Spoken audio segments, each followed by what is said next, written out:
السلام علیکم ورحمۃ اللہ وبرکاتہ۔ ناظرین کرام، امید کرتے ہیں آپ تمامی حضرات خیریت سے ہوں گے انشاءاللہ۔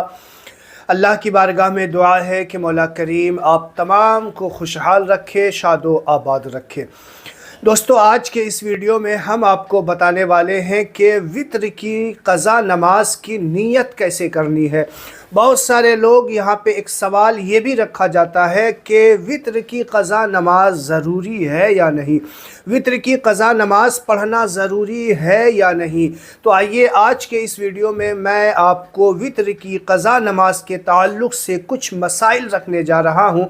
دوستو دیکھیے، نماز کے مسائل میں چھوٹے چھوٹے ویڈیوز کے ذریعہ آپ کے سامنے رکھوں گا۔ آپ میرے چینل کو سبسکرائب کر لیجئے۔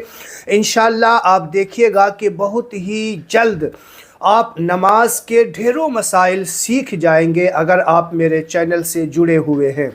تو آئیے ہم ویڈیو شروع کرتے ہیں۔ ویڈیو شروع کرنے سے پہلے میں آپ سے کہوں گا کہ اگر آپ نماز ادا نہیں کرتے ہیں، نماز کی پابندی نہیں ہے، تو نماز شروع کر دیجئے۔ میں آپ کو نماز کی دعوت دیتا ہوں۔ دوستو، نماز ایک اہم عبادت ہے جو اللہ کے رسول صلی اللہ علیہ وسلم کی آنکھوں کی ٹھنڈک ہے، اور افضل العبادات میں سے نماز ایک اہم عبادت ہے۔ تو آئیے میں آپ کو بتاتا ہوں کہ وتر اگر کسی کی قضا ہو گئی ہے تو وتر کی قضا واجب ہے۔ جس طریقے سے فرض نماز کی قضا فرض ہے، اسی طریقے سے وتر نماز کی قضا بھی ضروری ہے۔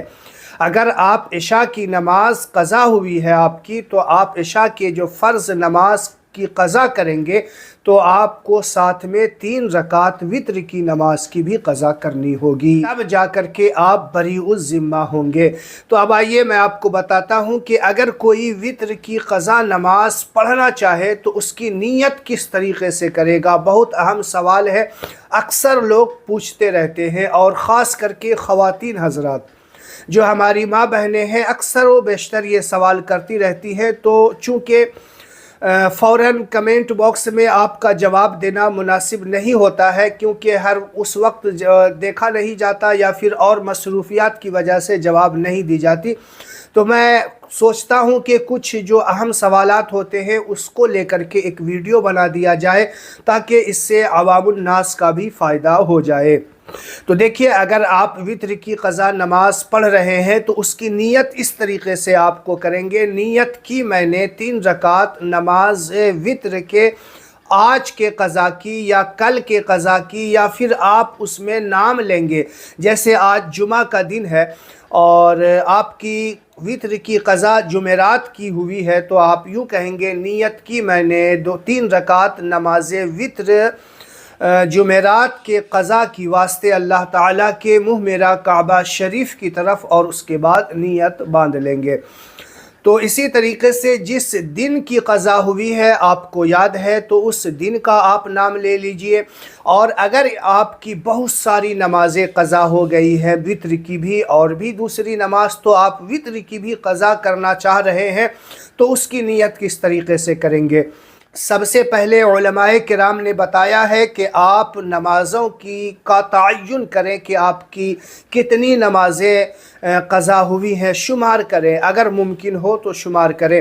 مثال کے طور پہ اگر آپ کی عمر 25 سال ہے اور آپ کتنے سال میں بالغ ہو گئے ہیں، اسی طریقے سے اگر آپ 14 سال کی عمر میں بالغ ہو گئے ہیں اور آپ نے کتنے دن آپ کی قضا ہوئی ہے نمازیں۔ مثال کے طور پہ 14 سال کی عمر میں بالغ ہو گئے اور آپ 3 سال جو ہے نماز آپ کی 3 سال کی قضا ہے، تو اسی طریقے سے آپ 3 سال کی نماز قضا کرنے کے لیے اب آپ کو 3 سال آپ اس طریقے سے قضا کر سکتے ہیں۔ جو آسان طریقہ ہے وہ میں آپ کو بتا دیتا ہوں کہ آپ اس طریقے سے نیت کریں کہ اب جب آپ قضا ہر عشاء کی نماز کے بعد آپ وتر پڑھتے ہیں، وتر پڑھنے کے بعد پھر آپ قضا وتر کو ادا کر لیجئے، اور اس طریقے سے کیجئے کہ نیت کی میں نے 3 رکعت نماز وتر کی جو پہلی وتر قضا ہوئی ہے اس کی واسطے اللہ تعالیٰ کے منہ میرا کعبہ شریف کی طرف،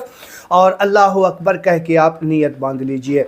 پھر اسی طریقے سے دوسرے دن بھی آپ اسی طریقے سے کہہ سکتے ہیں، نیت کی میں نے 3 رکعت نماز وتر کے جو پہلی قضا ہوئی ہے واسطے اللہ تعالیٰ کے،